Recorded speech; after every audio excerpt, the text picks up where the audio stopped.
warahmatullahi wabarakatuh. Alhamdulillahirrahmanirrahim. Allahumma sholli ala Muhammad wa ala ali Muhammad. Qala Allah ta'ala bil kitabil karim a'udzu billahi minasyaitonir rajim. Innallaha yuhibbul ladzina yuqatiluna fi sabilihi saffan ka'annahum bunyanun marsus. Shadaqallahul azim. Rekan-rekan dari pimpinan Ormas Islam, terutama yang kami cintai Dr. Yose sebagai Sohibul Bait, juga rekan-rekan wartawan semuanya, alhamdulillah kita di sini sehat-sehat saja dan kita tidak memerlukan banyak hal karena semuanya sudah tersedia. Tetapi berdasarkan fakta-fakta apa yang disampaikan tadi oleh beberapa pembicara yang sebelumnya, real Gaza itu memerlukan bantuan dari luar. Di bawah penjajahan Israel tidak ada suplai makanan, anak-anak tidak sekolah. Jadi kita mencatat ada beberapa sekolah yang hancur. Sampai sekarang ribuan anak-anak Gaza tidak sekolah. Ini sebuah penderitaan di depan mata dunia. Kemudian suplai air juga hancur. Warga yang pengangguran karena tempat-tempat kerja hancur itu lebih dari 40%, Pak. Bayangkan kalau 40% orang nganggur, 40% ya. Itu bisa diperkirakan berapa yang tidak mendapatkan makan. Di saat ini memang Gaza sangat memerlukan bantuan dari kita.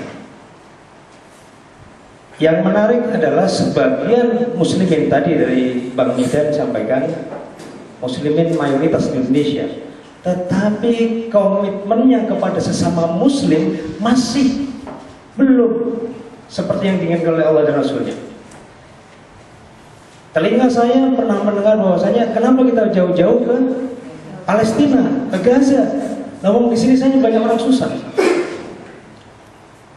Itu satu argumen yang digunakan oleh sementara orang untuk tidak peduli dengan Gaza, tidak peduli dengan Palestina.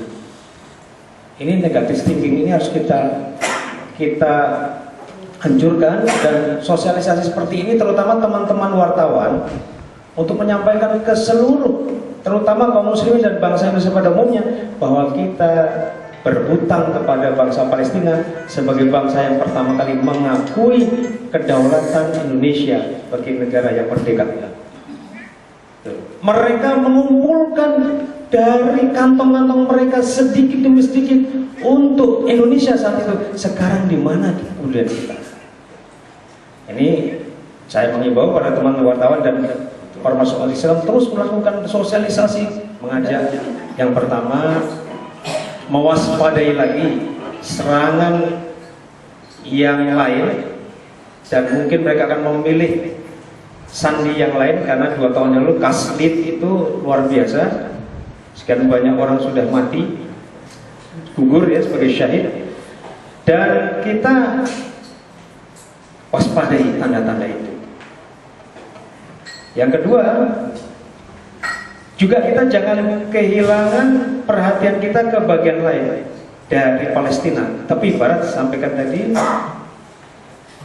pemerintah Zionis Israel melakukan perluasan dan itu di luar kendali kita untuk menghentikannya.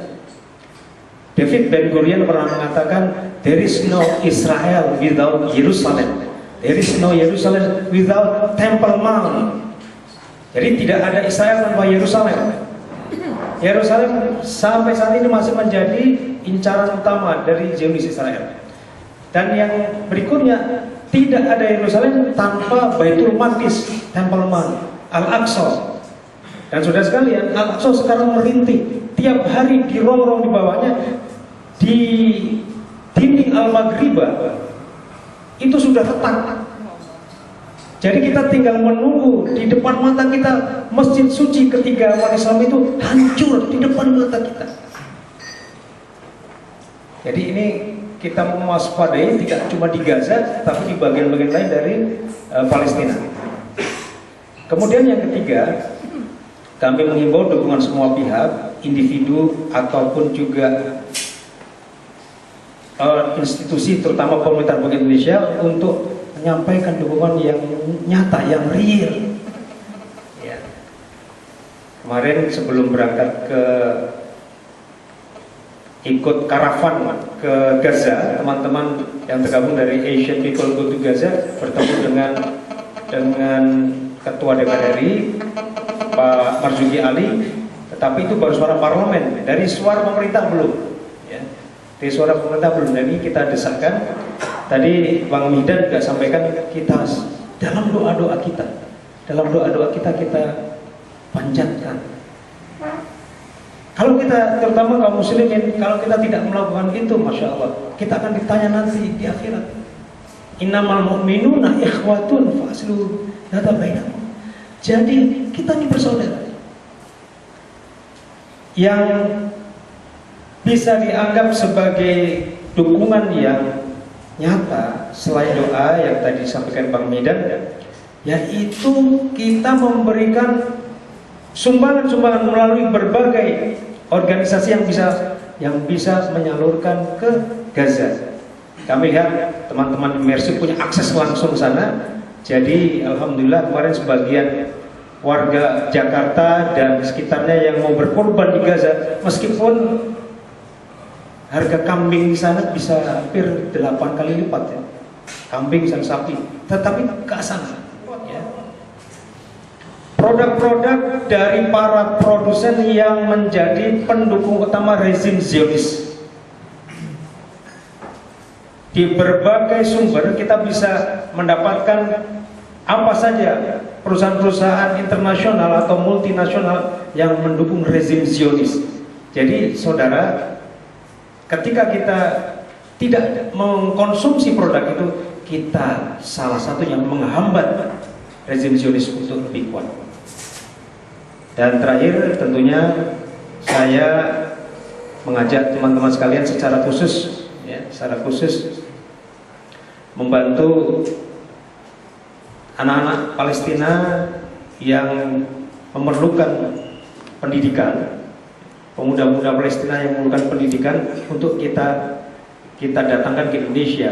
1 bulan yang lalu salah satu rektor dari perguruan tinggi terbesar di Kalimantan Timur sudah datang dan sudah mengikat MOU dengan Dr. Yose dan beberapa pihak di sini akan bersedia menampung sebanyak mungkin pemuda Palestina, tetapi tentunya ini memerlukan backup atau dukungan dari pemerintah Indonesia, terutama Kementerian Luar Negeri dan Kementerian Dignas. Demikian dari kami, mohon maaf dan terima kasih. Wassalamualaikum warahmatullahi wabarakatuh.